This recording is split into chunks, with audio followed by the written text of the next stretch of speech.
cure was out of the question. We were talking about how many months and how many years. That's the so to one day everything is okay and the next day being told this is just it's a kind of an out of body experience. So it's not even something that I can make one understand till you go through it yourself. The moment one hears the person or someone in your close circuit say that they have been diagnosed with cancer, for majority the earth shakes beneath them. Cancer today is one of the leading causes of death. When I say leading, I mean 1 in every 6 deaths are due to this. And as of October 2022, over 20 lakh cancer related deaths have been reported in India only, and a big percentage of it are women. Now, what can we do about it? It is a staggering figure, and it is only natural that people become more scared of it. My name is Rohan Thakar, and welcome to Being the Change. And in this episode, we find out if cancer can be cured, or even better, if it can be prevented. And I have with me someone very special. Her name is Samara Mahindra. She is the founder of Carer. It is India's first integrative oncology platform. And what's even good news is that she is hosting a podcast with us, which is India's first integrative cancer care podcast, Healing Cancer the Right Way, where we are going to decode and bust a lot of myths around which are associated with cancer. So, Samara, without any further delay, welcome to the podcast. Thank you, Rohan. Thank you so much for having me, and it's nice to be on the other side. Yeah. So before we of course we are going to discuss a lot about how treatments are going for cancer care and what is going on in this industry. But before that, let me know from you, how is it on the other side? You have been on several podcasts as guest, but you are for the first time hosting a podcast. So what's been we have crossed around 6 episodes now as we record. Yes. So, just before this, you told me that how does it feel to become a podcaster? Does not feel like that at all. I think I have a long way to go. But it's been really fun. It's been fun because I have, and we have got the opportunity to interact with some of the most profound oncologists in the country and globally. Now, Yeah. these oncologists, you don't get easy access to. It's a tough game trying to even get one consultation with them, and to then have them speak about how you can manage cancer effectively, how you can actually potentially prevent yourself from getting cancer, and then of course cure or heal yourself from it, has even taught me so much. I've been in the field for so many years now, Yeah. and every episode that we do, it's just a little bit more insightful knowledge for myself and hopefully for the listeners as well. But it's been wonderful. We've kept it very conversational, Yeah. very candid. So in that way, it's been a lot of fun. I'm sure, and I have been listening to all of them, and it is a learning experience for me as well. And that's when I thought, why not we dive deeper and get to know about how cancer is, how bad is it, and how good it can get when it comes to treatment and even better preventing. But the show's name is Being the Change, and people here share their stories about how their curiosity and zeal to find solutions for their problems brought a change in an entire society. So, what's your story? How did Carer come to life? I'm sure you have said it a couple of times, but once more would be Of great. course. In fact, the story is the foundation of everything that has been built today, and the goals and objectives that we are trying to accomplish. Mhm. So it plays a pivotal role in in my life, of course, and then of course in the lives of many beyond now, because I keep saying, while the story was was the endeavor for me to start Carer, it's Hmm. become beyond that, and now it reaches so many people where it's kind of become a part of their story. So very quickly, I've always been interested in health and wellness. I knew I would do something in the space when it came to any kind of endeavor that would actually amplify someone's life in from a nutritional or physical or psychological point of view. I never thought in a million years it would be oncology. till unfortunately my mother was diagnosed with cancer. And at that time it was almost one of those words that was unheard of. Today at least everyone knows what cancer is. Yeah. They have some level of understanding, while there is a long way to go. Hmm. But when it happened to my mother, which was in, back in 2004, we just were like, this is a death sentence, and what are we going to do? Cutting a very long story short, she had access to the best treatment, and we were very fortunate. But unfortunately, she had a very aggressive type of cancer, and in Yeah. about 8 months, after about 3 to 4 months of rigorous treatments, or in fact maybe longer than that, 8 months post that, the cancer relapsed, and it relapsed with a vengeance. And at that time, I think she had reached a point where she said, I don't really want to get treated anywhere else, because her first treatment was in the UK, and she said, I Hmm. want to. In fact, she wasn't even interested in going through treatment any longer. But obviously, as caregivers, we put our foot down, and she continued treatment in India. Yeah. Now, with my mother, the kind of person she was the epitome of a woman who kind of called the shots. She was like very, very dominating, very successful businesswoman. The best way I would explain who my mother was someone who would wear, would go and do chemotherapy and then put on a bandana and go to work the next morning. That's it. Hmm. Like, it just didn't cause an obstruction in her life. I mean, she didn't let it. Hmm. So, Hmm. while she had a very, very kind of, severe type of aggressive cancer, she was told that, without treatment, her lifespan would be about 6 months. With treatment, it would probably extend, if she's lucky, to about 12 months. And so obviously from her perspective, she's like, this is ridiculous. I rather not take the treatment. But we Hmm. didn't have any other hope. We just didn't have any other option. So we put her through treatment, and Rohan, you won't believe it, she survived for 7 years. Wow. So after year, I remember when we had reached year two, or no, year 3 or 4. I remember talking to her oncologist saying, "What exactly is happening? I mean, Yeah. can we have some idea of how she's going to take to treatment?" And Hmm. I remember the oncologist saying, "Listen, she's obviously responding well to all the drugs we're giving her, and we just don't know." They wanted to kind of almost document her case, because it was so different to what the usual scenario would have been for in her situation of her prognosis and diagnosis.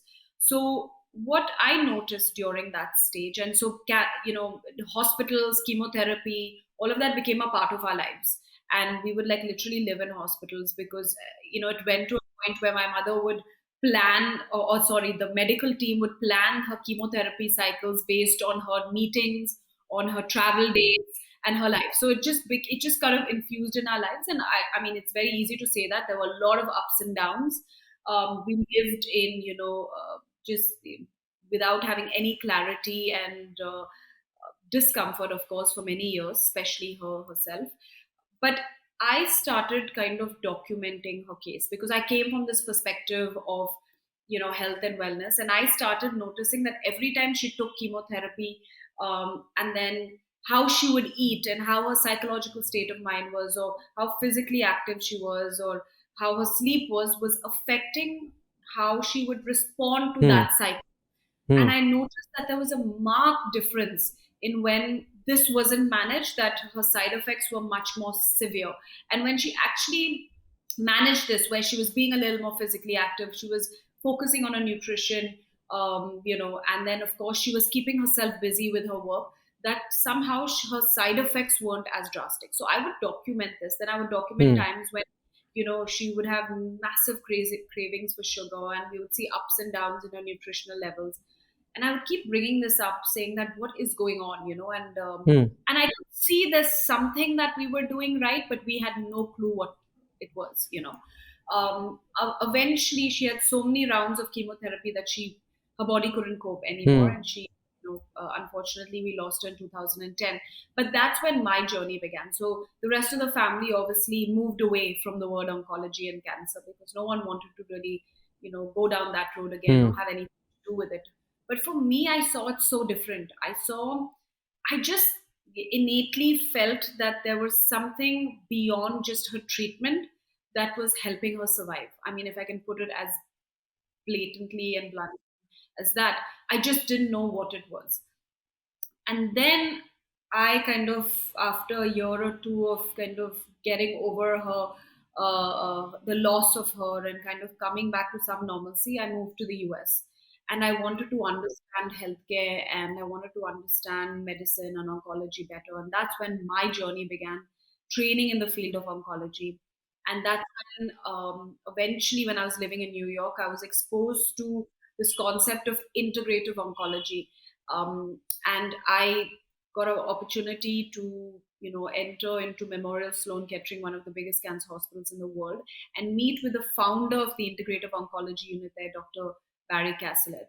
And I just, everything that I documented and had no clue what was happening when my mother was going It through matched, treatment, the dots I matched. saw the reality of it Yeah. literally in front of my eyes when I walked into that center. Hmm. Uh, I just saw what they were doing. They were using these various therapies to manage the patient from a very evidence based standpoint, from a very strong scientific standpoint, and that they were really involved with their personalized nutritional care, their physical rehab, their psychological intervention, the mind body therapies, acupuncture, so on and so forth. And it was happening in front of my eyes in one of the biggest cancer institutes in the world. And that's when I said, oh my God, this was it. And if I could have somehow found this in the journey without having a clue of what was going on, and saw my mother's survival go from 6 months or 12 months to 7 years, then there is something that we have here. And actually, Dr. Barry Castellet turned around and said, go to India and do this, because I actually had no interest to move back to India. And when she, kind of encouraged me, I said, who's going to believe me? Who's going to listen to me? I'm not an oncologist. I've trained in, as a cancer exercise specialist. I've trained as a nutrition, got deeper into nutrition for cancer. I did a little bit of psychological intervention for cancer. So I did a lot of training, but I said, no one's going to listen to this, especially the medical fraternity. I remember she's saying that, Smara, if you don't try, you never know. And your journey and your story is so much bigger than your fears right now. So I gave myself 6 months to move back to India, and I said, okay, I'm going to try, and I'm going to bring up this concept of what I saw in the US and see if anyone in India would be interested in building this unit within their hospital. Again, I got very lucky to interact with all the major hospitals, and they all said, come in and try to do this.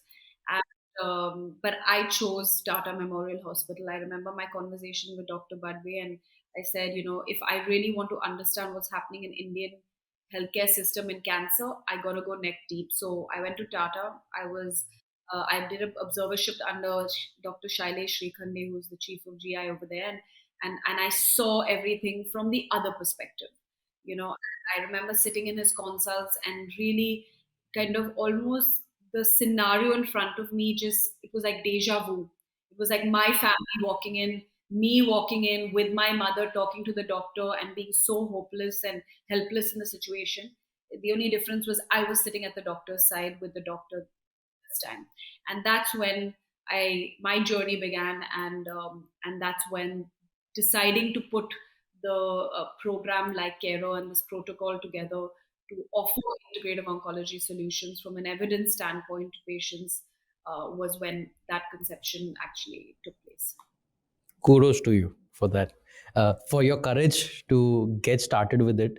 And on the other side, things are always different. You are, from an observer point of view, how is it that doctors respond to it? Because of course, from a you were a caregiver to your mother, and of course the mother also, when news were perceived, the reactions might have been quite stark. But from a doctor or a medical practitioner that you are now, so how do you come to terms with it? It took a very long time. Hmm. So initially, when you are as a caregiver and you're told that your mother has a life-threatening disease, and in her situation, it really was Hmm. stage or four, I think stage 3B. So the chances of her, like, cure was out of the question. We were talking about how many months and how many years.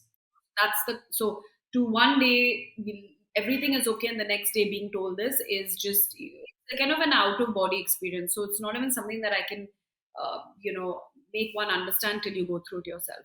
So today, when we work with patients and we really understand, and I personally understand when that news is broken to that patient and the caregivers, and that's why we spend a lot of time. In fact, we were just having a conversation with a very reputed doctor the other day who runs a massive hospital here in Gurgaon, and we were talking about how we should, kind of transit the patient from being told about the news into literally into counseling as the next minute, because they really require that support and care, and the caregivers. Then, transitioning to where we are today, where, see, we don't break the news, obviously, right? Patients are diagnosed and they Yeah, come to us, got. but we're dealing with the repercussions of Hmm. what they've been told. And the number one thing that we focus on is acceptance. Honestly, Rohan, if the patient to some degree can accept the Hmm. diagnosis, a Hmm. lot of healing falls into place. A Hmm. lot of healing happens just with that acceptance. And so initially, a lot of patients said, no, no, we want, support nutritionally, we want support with how we feel physically, we have a lot of pain, fatigue, this, that, everything. But mentally we are okay. Mentally, where we don't need the psychological support, but we made it almost mandatory to have intervention from a trained clinical psychologist or a psycho-oncologist who can just kind of support you through this acceptance journey, and because that makes everything else much easier. For me personally, it took years to be able to reach a point where I'm constantly seeing the scenario play out in front of me that hits home so close to me that, initially it used to disturb me, because there were times, certain cases that used to be very, very similar to my experience, and I would go home just very mentally disturbed, and I remember I was told by someone that if you don't start building resilience towards this, you won't be able to run a company, and you won't be able to kind of reach the masses, because you have to build some resilience. In fact, Dr. Shailesh Rikande told me, he said, Samara, when you leave this hospital at 5 p.m. or 6 p.m. or whatever it is, every day, you need to switch off. That's it. There is no, thinking about the patients or kind of getting too emotionally dragged into their stories, and you need to switch off. And that was very difficult for me to do, because it was so personal to me. But today, you build a resilience, and it only happens with time. In fact, you build a sense of kind of almost like an immunity towards it.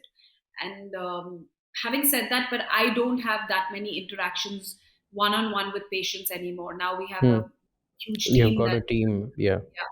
But what we tell our team is that anyone at any point of time needs to connect with our counselor. It's totally for free. They can connect at any point of time, and they can do. We encourage them to do counseling sessions and just connect with, Hmm. a counselor. So I don't know if that answered your question, but You yes, have there. pretty much. Yes. Yeah. So basically, yeah, it's taken a long Hmm. time Hmm. to get used to it. So there are two parts I wish to take in this. Number one is when you spoke about with treatment it may be a year, without treatment it may be 6 months. Now, fortunately, your mother was able to go through it for 7 years. But at the same time, for a lot of patients, it might be that how much is too much. Hmm. So that's one part to it. And when you look at the global spectrum, how impactful is integrative care vis-a-vis the default channel of treatment which is going through in allopathy today? Is it the same intensity with which the treatment is given, or is it being subsided to also complement the integrative care? So, integrative oncology what is it? Let's just be very clear. What Yep. are we talking about? It's Hmm. using non-clinical modalities of therapy, which could be personalized nutrition. And now, when I say personalized nutrition, a lot of people think that this is okay, writing a diet plan and giving a healthy diet plan to a patient. It's not that at all. It's actually going deep into the nutrient deficiencies of the Hmm. patient. What is happening from a nutrition point of view that can be an obstacle to the patient responding to treatment Yep. effectively or even recovering from it. And you need very trained Hmm. clinically trained nutritionists to manage this who have a extensive knowledge in oncology. So when we talk nutrition, we're talking about a very different form of nutrition as what one would think nutrition program is. The other is obviously physical therapy.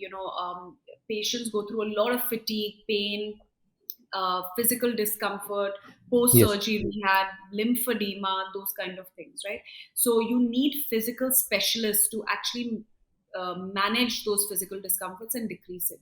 And then, of course, psychological conditions, so mind body therapies like meditation, like counseling, like hypnosis, like acupuncture. So there are different kinds of non clinical therapies that have a Hmm. lot of evidence that support the quality of life of the patient, that improves the response to treatment, and that helps the patient expedite their healing and recovery. Hmm. And so the clinical care, which is your chemo, your radiation, your surgery, your immunotherapy, your hormonal therapy, and whatever medication and treatment and drugs the patient is on, that's your clinical care. Hmm. All these other non-clinical elements support the clinical care. So it's a very holistic approach of Yep. treating a patient. You cannot just treat a patient with chemotherapy and not manage the other elements, because the patient will not respond as effectively, Hmm. right? So that's essentially what, in the world, all developed countries have integrative units. Now, when it comes to cancer, and especially in a country like India, in fact, in one of our episodes with Yes. Dr. Julka, which you were a part of as well, you would have heard him talking about how cancer has become a lifestyle disease, and Hmm. that how not only is it preventable, but when you're managing it, you have to look at lifestyle modalities. You have Hmm. to manage nutrition. You have to manage physical care, psychological care to help the patient recover from cancer. So if you don't do that, you're really kind of doing a disservice to the patient of not Hmm. giving them the Yeah. entirety of care that is required. So Hmm. today we look at more precision medicine, personalized care, personalized oncology, personalized medication. So what is that? That's just basically creating more refined approaches of treating a patient with lesser side effects, which is more targeted therapy. So instead of bombarding the entire patient, Hmm. where before it was like carpet bombing, giving chemotherapy because all the good cells would get destroyed as well. Yeah. Now there's more advancements in medication where we can give more targeted therapy. But along with that, you have to kind of integrate it with these Hmm. non-clinical aspects of care as well.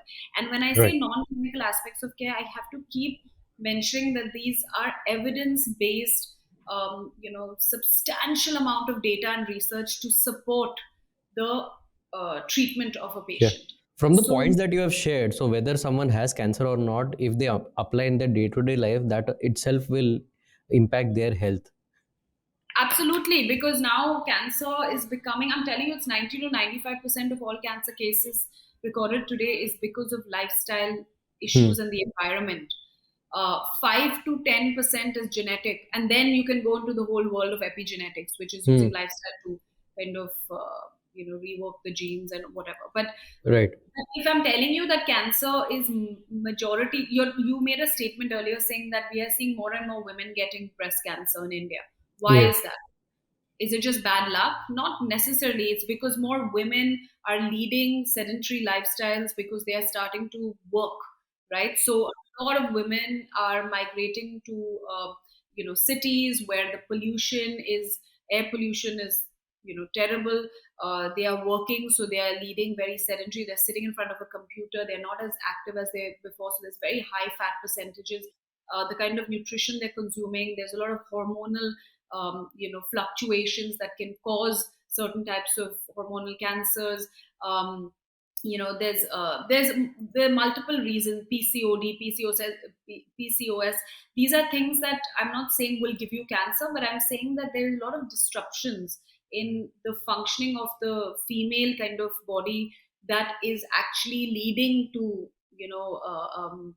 cancer rates going up. A lot of women are actually having children at a later stage. They're breastfeeding later. That's a huge reason why breast cancer has gone up.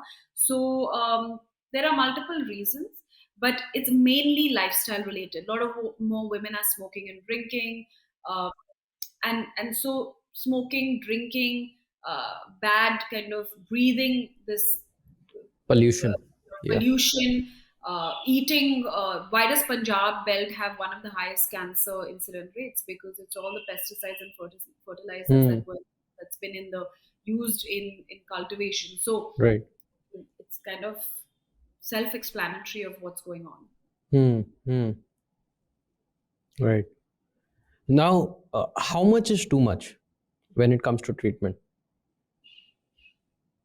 That's a great question, and that's a very, very dangerous question to answer Yes. because it depends on so many factors. You can't just base it on. I mean, first of all, I firstly believe it depends on the person who's getting treatment, and that person needs to take that call, Hmm. on whether he or she. So they need to see the odds, right? They need to see what kind of treatment, what is the chance of survival, what is the longevity of the survival. Is the treatment going to just give you a horrendous quality of life? So usually oncologists, when a patient reaches a certain age like 80 and above, or whatever it is, they discourage chemotherapy. They say it's better you don't take it. In Hmm. fact, the cancer will progress slowly, and it's better that that takes Yeah. place than you have to do treatment. Hmm. But it's a very difficult question to answer, Rohan, because it's so personal, and you really Right. have to. Sometimes I see it actually with so many cases in front of us, where I know that the family is just pushing the patient to treatment, Hmm. and there really isn't uh, going to be a positive outcome, and it's just going to put the patient more discomfort. But who am I to say anything? Hmm. So Right. it's a difficult question to answer. Got it. So I think it's upon the person's judgment on how much they can cope with it. Yeah, Uh, and there are cases where maybe treatment is not the best option, and maybe just focusing on quality of life. yes. Yes. Give just give whatever's left of it the best Hmm. quality of life. You don't want to extend life, but make it a A horrible vegetable. experience. Exactly. Hmm. You spoke something very important about lifestyle changes, and that's one of the major causes of cancer today. Uh, we have quite a lot discussed in the podcast as well about early screening. Now, in India specifically, I know we believe that until and unless something major happens, you don't go to a doctor. Yeah. So, and that's one thing. Second thing is nothing can happen to me. So Yeah. these are two notions which have been observed, and it's there everywhere. So, uh, what is your opinion Third, on this? the third is if it doesn't exist. I mean, the third is if I don't know it doesn't exist. Hmm. So what's your thought on this, and So how can the one approach to early screening? the thought is simple. I mean, we have a very reactive approach to healthcare, and it's not very proactive. And honestly, if we don't make screening a part of our lives on an Hmm. annual basis, I'm sorry, but then you're just kind of fighting against the odds. So the Hmm. truth of cancer is that, listen, the numbers are going up. The probability of you getting it is just going up on an everyday basis. You can either be oblivious to it, Hmm. ignorant, and then just say that I won't screen and I doesn't exist and it won't happen to me, and then good luck to you. Or you can actually take the Yes. right steps and get yourself screened, because cancer has now become one where the earlier you get it, you will be cured. Hmm. So you don't have to fear it anymore. Just get it at an early stage and you're through. So it's appalling to me that people just don't, they're not understanding this. But it's changing. I have to say Yeah. it's changing. the answer to seeing a cancer free India is early detection and screening. That's it. There is nothing else. More people have to screen, more people have to make it a part of their life, not more, everybody. I mean, we should like Hmm. literally mandatory. And you have to just understand the logic behind it. Once you just Yeah. understand, listen, I'm just taking that one step to get myself checked. And this Hmm. thought of, "Oh, I don't want to know." How could you not want to know? Because the sooner you know, you will live. Yes. It's a matter of You can take life. action on it. Exactly. So it's Hmm. scary. It's not like I do my screening and Yeah. I'm totally fine by it. There are years where I've also missed screening and everything, Hmm. but I really push myself and just make myself do it, Yeah. because I've seen it too up close and personal to Hmm. kind of make that mistake. So a lot of our listeners are under 30, and it's valid for them. I believe, because it can Absolutely, happen to anyone. absolutely. So I wouldn't say, go do a mammogram, but if you are under 30, you can very well as a woman do your pap smears regularly. You can, do your own self breast examination. So important. So many women just don't know how to do a self breast examination. Do it once a month. There are tons of videos on YouTube. You still need to do your health checkup, still do your markers, and just make sure that you. I'm not saying you have to be extremely healthy and just not have fun in life, and Hmm. there are things that we can't control. I live in Delhi, and I mean, how do I control the pollution? There's I'm exposed to it. What Yes, do I do? I can do my bit of wearing my masks and all of that, but at the end of the day, it is what it is. you are living in a contaminated environment, so So you this. will have to Hmm. take the Hmm. initiative yourself to just make sure that whatever you do is in moderation. That eat healthier on Hmm. most days of the week. Eat healthier. Make Yeah. exercise, please. Like, and when I say exercise, I mean move. Just Yeah. move. Just be physically active. Um, you don't want to go to Yeah. the gym. Don't go to the gym. Don't go for a run, but take the steps instead of Hmm. an elevator, whatever it is, right? So just be physically active, manage your stress levels better. These are little things. Sleep, such an important part of self care. Like, make sure Yeah. you're getting a good quality sleep. So these are little things that you can do, and then do your. I get it now. So the number one rule is get regularly checked. You don't need to do it every month or every quarter. In 6 months or 1 year should be One sufficient, year, right? 1 year. 1 year. Yeah. And I wish to come to a part where we are talking about integrative care, and it is the doctor's responsibility to talk about it to the patient, because patient as Yeah, themselves, they are not aware much about it, and they are already in a state of shock. But for doctors, like, what is it that doctors don't know about cancer or integrative care? Because in India, there are a lot of doctors, there are a lot of hospitals, but not everyone is promoting it. It's mainly the traditional medication which has been pushed through. yeah, yeah. Uh, It's actually, I feel really discouraged some of the times when I talk to certain doctors, and I mean, I can't even understand for the life of me how you can say, no, don't manage Hmm. your lifestyle. It's okay. Treatment is good enough. There's so much data, there's so much research Hmm. supporting it. I mean, come on, the best hospitals in the world will not have integrative oncology units if it Yeah. was, there was nothing to it. So I don't have anything to say apart from the fact that we just keep showing them data. We show them how their patients improve. We say, okay, compare the data to patients who actually didn't take the an integrative approach, and to those who did. I mean, and we keep putting data in front, but I've seen a huge difference also. Before, when we launched, doctors didn't want to hear about it. Today they are talking about it. They're Hmm. talking more about lifestyle than they've been talking about treatment. So that change, I'm just hoping on that change, and we work with doctors who propagate this. Hmm. We focus on those doctors because they know what they're talking about, and they care about patients, and those are the doctors we work with. Hmm. Hmm. And as we close, any thoughts on alternative care, like something that people come from two ways of thoughts, where uh, one is I'm going to go with this medical route only, and second is where I'll try everything that is there out there, including natural, allopathy, homeopathy, ayurveda, everything. So So what's your thought on this? So, I see, alternative care is given a very bad name, but alternative care, my issue with alternative, any kind of alternative treatment is saying that stop your mainstream treatment like your chemo, whatever, and only Hmm. take this. Hmm. That doesn't work for me. Okay. I'm not against certain, I think certain, proponents of Ayurveda are phenomenal. Hmm. And there's a lot of study, and it's, our ancient way of kind of treating for so many years, treating Yes. patients, and we just have to kind of build data around it. I'm a big proponent of something like medical, like CBD, and which Yes. we've done an episode on, because I've seen my patients, like, my gosh, improve considerably. In fact, Hmm. CBD is not really alternative treatment, but there are certain parts of the therapy that are deemed alternative, but actually very, very useful. My worry is that any kind of treatment that has an impact on the actual treatment, Hmm. like the chemo, radiation, whatever Right. surgery, and can be counteractive to that, is a worry for me.